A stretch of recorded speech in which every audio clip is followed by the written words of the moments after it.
Assalamualaikum warahmatullahi wabarakatuh. Perkenalkan, nama saya Sinta Idris dengan NIM C01235521, kelas manajemen G angkatan 2023. Yang pertama, saya akan menjelaskan definisi dan peran kebijakan moneter. Kebijakan moneter adalah rangkaian tindakan yang dilakukan Bank Sentral untuk mengatur penawaran uang dan tingkat suku bunga dalam rangka menjaga stabilitas ekonomi suatu negara, atau merupakan salah satu dari dua instrumen utama perekonomian modern di samping kebijakan fiskal. Peran utama kebijakan moneter: yang pertama, mengendalikan inflasi, mengatur jumlah uang yang beredar dan suku bunga untuk menjaga stabilitas harga dan daya beli masyarakat. Yang kedua, stimulasi pertumbuhan ekonomi, menciptakan kondisi kondusif bagi investasi dan konsumen untuk mendorong pertumbuhan ekonomi yang berkelanjutan. Yang ketiga, stabilitas nilai tukar, menjaga keseimbangan nilai mata uang negara terhadap mata uang asing melalui investasi di pasar valuta asing. Yang keempat, pemeliharaan stabilitas sistem keuangan, yaitu menjamin sistem keuangan tetap sehat untuk mendukung aktivitas ekonomi nasional.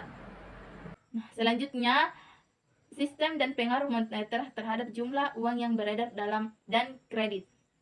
Sistem moneter merupakan kerangka pengaturan dan undang-undang yang mengatur pengendalian dan pengawasan peredaran uang dalam suatu negara. Sistem ini memiliki dua unsur pokok, standar uang. Yang pertama, standar uang, standar koordinasi berbasis emas. Nilai uang ditentukan oleh ketersediaan emas. Pasar emas berlaku domestik dan internasional. Nilai uang disesuaikan dengan nilai emas yang berlaku. Yang kedua, standar kredit. Nilai unit mata uang tidak tergantung pada jenis logam tertentu. Secara fungsi dan fleksibilitas, tidak dapat ditukarkan dengan logam atau apapun. Selanjutnya, jenis-jenis uang dalam sistem moneter. Yang pertama, uang kartal atau uang kertas dan logam. Uang giral berbentuk simpanan deposit.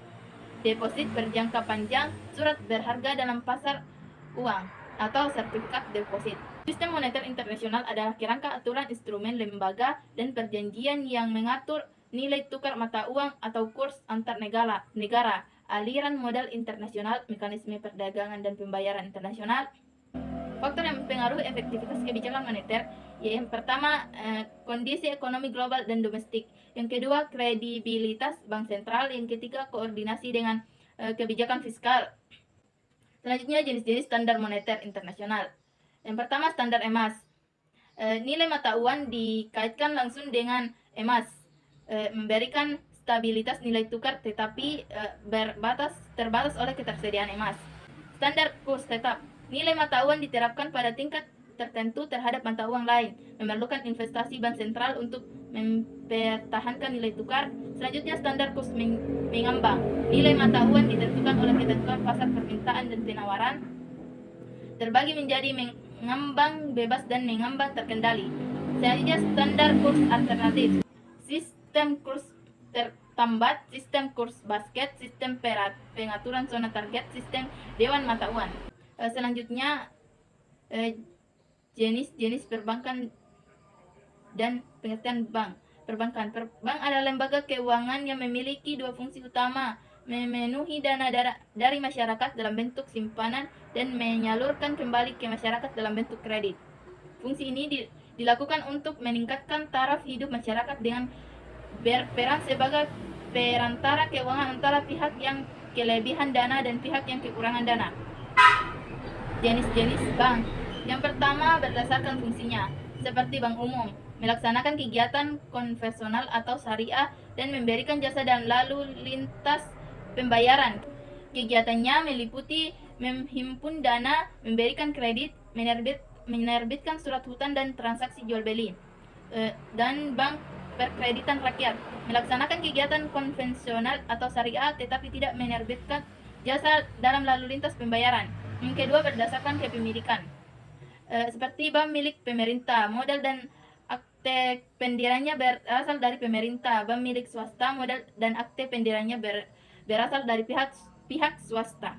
Yang ketiga, berdasarkan status, seperti bank devisa, dapat melayani transaksi dalam dan luar negeri dengan izin dari Bank Indonesia. Selanjutnya, bank non devisa belum mendapatkan izin untuk melayani transaksi luar negeri. Selanjutnya, berdasarkan cara menentukan harga, seperti bank konvensional, menggunakan sistem bunga sebagai harga dan fee-based income.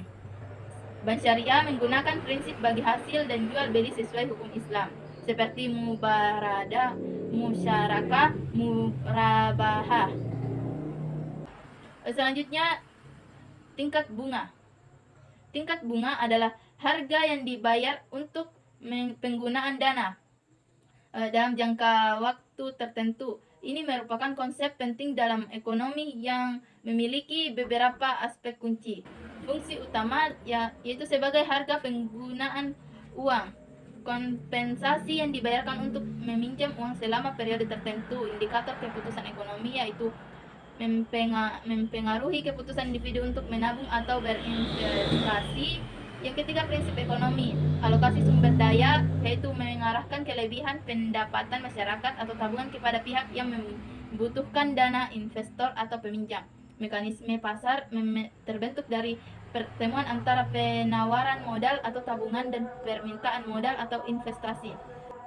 Keseimbangan Marshall atau yaitu tingkat bunga akan mencapai titik keseimbangan di mana jumlah penawaran modal baru sama dengan permintaan. Dasar teori makroekonomi yaitu kompensasi atas penundaan konsumsi, yaitu imbalan karena melepaskan uang saat ini untuk digunakan di masa depan. Faktor waktu yaitu mencerminkan nilai waktu dari uang yang preferensi untuk likuiditas saat ini. Harga kredit yaitu biaya yang harus dibayar untuk memperoleh dana pinjaman. Selanjutnya, tingkat bunga sebagai harga uang, yaitu konsep klasik dan Keynes. Teori klasik. Tingkat bunga adalah harga yang terbentuk dari interaksi permintaan dan penawaran dana investasi di pasar real. Bunga ditentukan oleh faktor-faktor real, bukan faktor-faktor moneter. Tingkat bunga menyeimbangkan tabungan, penawaran dana, dan investasi permintaan dana. Penawaran dana berasal dari tabungan masyarakat, surplus anggaran dan cadangan perusahaan. Permintaan dana berasal dari kebutuhan investasi, konsumsi, dan defisit anggaran. Kelemahannya yaitu mengabaikan peran uang dan kredit dalam menentukan tingkat bunga, tidak memperhitungkan dana pengangguran, mengasumsikan pendapatan konstan, padahal pendapatan mempengaruhi tabungan. Teori likuiditas atau Keynesian. Tingkat bunga adalah fenomena moneter yang ditentukan oleh permintaan dan penawaran uang. Bunga merupakan imbalan atas kerelatan seseorang melepaskan likuiditasnya. Tingkat bunga menyeimbangkan kegiatan memegang uang tunai dengan jumlah uang yang tersedia. Selanjutnya, motif permintaan uang. Yang pertama, motif transaksi, yaitu kebutuhan uang untuk transaksi sehari-hari. Yang kedua, motif berjaga-jaga, antisipasi kebutuhan tidak terduga. Yang ketiga, motif spekulasi, yaitu penggunaan peluang investasi yang lebih menguntungkan. Pandangan tentang aset, yaitu kekayaan dapat disimpan dalam bentuk uang tunai, liquid tanpa bunga tanpa risiko, atau surat berharga kurang liquid berbunga berisiko. Masyarakat akan memegang surat berharga jika tingkat bunga cukup tinggi untuk mengkompensasi risiko. Perbedaan fundamental, klasik melihat bunga sebagai harga keseimbangan pasar dana investasi, sedangkan Keynes melihat bunga sebagai harga keseimbangan permintaan dan penawaran uang. Tingkat bunga nominal dan real. Tingkat bunga nominal yaitu tingkat bunga yang berlaku di pasar, nilai yang tertera dalam kontrak pinjaman. Tingkat bunga real yaitu tingkat bunga nominal dikurangi laju inflasi. Rumusnya yaitu RR sama dengan RN kurang RI, di mana RI adalah laju inflasi menunjukkan daya beli sebenarnya dari pendapatan bunga.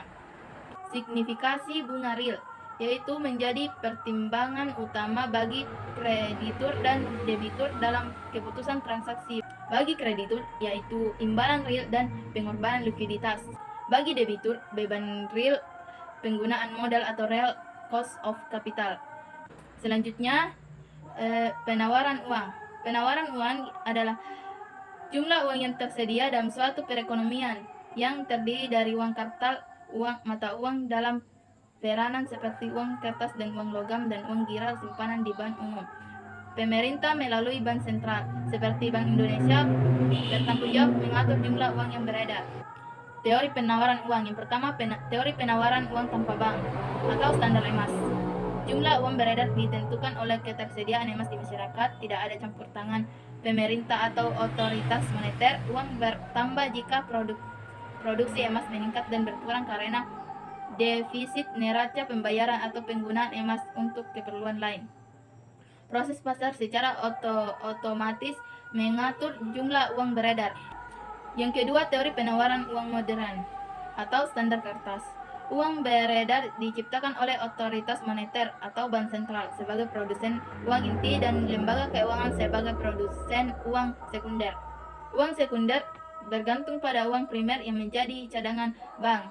Jumlah uang beredar merupakan hasil interaksi antara permintaan dan penawaran di pasar uang. Ketidakseimbangan antara permintaan dan penawaran uang disesuaikan melalui tindakan di pasar seperti perubahan struktur kekayaan atau transaksi keuangan. Selanjutnya, pelipat uang atau money multiplier. Pelipat uang adalah proses pengganda jumlah uang beredar di perekonomian melalui sistem perbankan. Proses terjadi ini karena bank tidak menyimpan seluruh dana simpanan sebagai cadangan tetapi meminjamkannya kembali. Sistem pinjaman yang diberikan akan menciptakan simpanan baru yang kemudian dapat dipinjamkan kembali dan seterusnya. Faktor tertentunya yaitu seperti currency ratio uang kartal atau uang tunai yang dipegang masyarakat terhadap uang giral atau simpanan di bank. Semakin tinggi rasio ini, semakin kecil pelipat uang karena lebih banyak uang yang beredar di luar sistem perbankan. Kedua, reserve ratio. Rasio cadangan bank terhadap total simpanan. Semakin tinggi rasio semakin kecil pelipat uang karena bank memiliki lebih sedikit dana untuk dipinjamkan. Reserve ratio ini terbagi menjadi yang pertama rasio cadangan resmi terhadap simpanan masyarakat, yang kedua rasio kelebihan cadangan terhadap simpanan masyarakat. Rumusnya yaitu angka pelipat uang MM dihitung dengan rumus MM sama dengan CR tambah 1 per RR tambah CR. Selanjutnya, peran bank dalam pasar uang. Peran penciptaan instrumen kegiatan. Bank menciptakan instrumen keuangan seperti saldo rekening, koran, uang giral, dan deposit berjangka yang merupakan bagian dari uang beredar. Instrumen adalah bukti hutang bank kepada nasabah.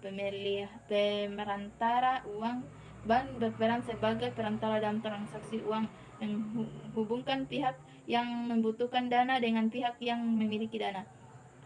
Bank memfasilitasi dipinjam dana jangka pendek antar bank, pasar uang antar bank. Pengaturan likuiditas. Bank membantu pengatur likuiditas dalam sistem keuangan dengan mengelola simpanan dan pinjaman melalui operasi pasar uang. Bank sentral seperti Bank Indonesia dapat memengaruhi suku bunga dan ketersediaan dana di pasar. Fasilitator transaksi. Bank memfasilitasi transaksi keuangan jangka pendek. Bank menyediakan berbagai jenis layanan yang mempermudah transaksi keuangan. Hubungan pasar uang dan kredit yaitu saldo rekening, koran, dan deposit berjangka dianggap bagian dari uang beredar. Ketiganya mencerminkan daya beli masyarakat. Selanjutnya, unsur pasar uang. Yang pertama, uang kartal atau uang tunai, surat hutang negara kepada pemegangnya. Yang kedua, uang giral, saldo rekening, hutang bank kepada nasabah. Yang ketiga, deposit berjangka hutang. Selanjutnya, inflasi. Inflasi yaitu kenaikan harga barang dan jasa secara umum dan terus-menerus.